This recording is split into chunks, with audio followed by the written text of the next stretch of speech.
With the housing boom going on in Torrance, is that a good thing or a bad thing? Hello, I'm Frank Kenny with Living in Los Angeles South Bay, and today we're going to talk about the current housing boom going on in Torrance. Now, you've probably seen the large housing complexes springing up around town and wondering what's going on. Well, Torrance, like many cities, is undergoing a transformation and increasing the housing stock primarily in high-density housing like apartments, condominiums, and townhomes. As you may know, the prices of homes in Torrance and the South Bay have increased substantially in the past 5-6 years and is really unaffordable to many. This is supply and demand at work. So many people want to buy a home, but there are so few homes on the market that buyers will pay over the asking price much of the time, pushing the price of the next house up and the next and the next and so forth.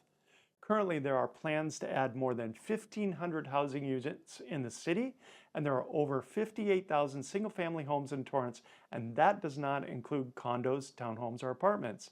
So you can see that adding just 1,500 new homes, regardless of the type, is not much of an increase to the housing availability. Some of the housing being added is senior housing, and it will have a net effect of putting more single-family homes on the market for sale to families wanting to move into Torrance, which we need desperately, to be honest. The new units being built now that I can think of are where the old Gable House bowling alley was, also at some of the open space at Del Amo Mall, at the open space near the Union Bank building, and in the open space at the Galleria Mall, actually in Redondo Beach, but adjacent to Torrance. There are others in the works as well. The Gable House complex will have commercial and 218 residential units. 17 of them are designated to be affordable housing units. There are 9 other projects being built with affordable housing units in Torrance. For the Gable House, affordable will cost about 20 to 25% of the market price. The Del Amo Mall project will include 37 buildings containing a mix of 2, 3, and 4-bedroom townhouses for sale. Near Crenshaw Boulevard in Sepulveda, there will be a 272-unit residential condominium development, and the complex near Union Bank will be a 5-story apartment complex with 200 rental units and a 6.5-level parking structure. There are 6 other complexes with between 10 and 50 units each that are in the process of being built. And generally, none of these complexes are being built in single-family zoned areas.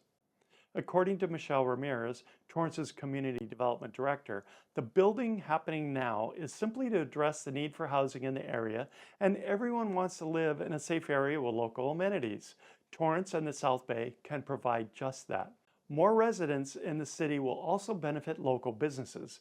Have you noticed that new restaurants or businesses open but then close within 1 to 5 years? That could be due to a limited pool of residents to patronize these businesses, and more housing could only help businesses in the future. I'll put a link to the city website that shows the details of all the new housing coming up in Torrance at the end of this video. Okay, well, the bottom line here is Torrance is adding much needed housing to the area, as are many cities in the South Bay.